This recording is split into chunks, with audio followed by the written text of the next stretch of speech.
He's certainly the most qualified candidate. He really is the only candidate in our mind. And I think you all know the way that we try to operate in this organization is that we want continuity. We think it's very, very important. And Jimmy, I think, is going to carry on, you know, where Bob left off. And we sort of feel like maybe you just skipped a heartbeat, that's all. I firmly believe we have a nucleus for an outstanding ball club in '86, and we've got youth, and we've got some pitching and speed, and we've got some young players coming up in the organization, so I feel we should definitely be competitive in 1986. Almost 43 months later, it ended with this terse announcement from Pat Gillick, Vice President of Baseball Operations. Sometimes these things have to happen, and we didn't feel at this time that maybe the club was responding in the manner that we felt it should. So we felt this time that from an organizational standpoint that we should make a change. I really don't think a manager can win many games. Maybe one, maybe two at the most, at the very, very most. And more likely none, but he can certainly lose them. There's a certain...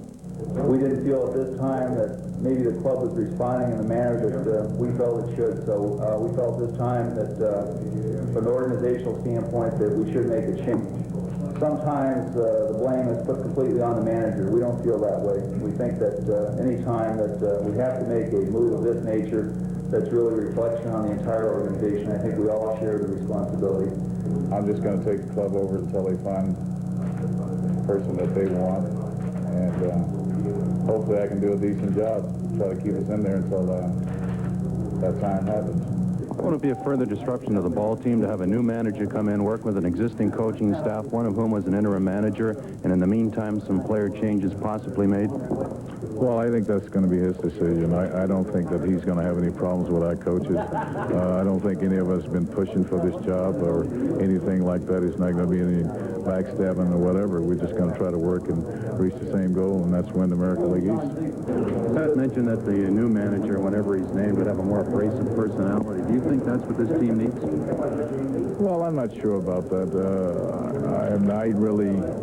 I guess if Pat thinks that's what his need, he's the guy that's going to hire and fire the guys around here, whatever's going to happen. I'm not sure. Sometimes that helps at times, and sometimes it can go the other way on you. Games, you know, and he's got his job to do, and nobody's going to be perfect. And whoever they bring in, you know, I hope they don't put the pressure they put on Jimy here. And it's up to the players to go out and play and to win, and he can only do so much from the bench. But I had no problems playing for Jimy. You know, you feel for Jimy. I think that's. I like Jimy. I think we all did. He's a good man, and he loved to come to the ballpark. He loved to be part of this, and I'm sure he will be in the future, and I wish him well. But you know, you hate to see anyone lose their job, but a man like Jimy, you feel for him. Never, because if you give up on him, you give up on yourself, and I can say for one, I never gave up on myself. So that way, you never gave up on him. He's a great guy. I mean, you know, if you give up on a friend, that means you have no heart, you have no spirit. And if I knew of anybody in this clubhouse who didn't have spirit and heart, I'd definitely clean that up. But I think everyone still got pride, and we played poorly.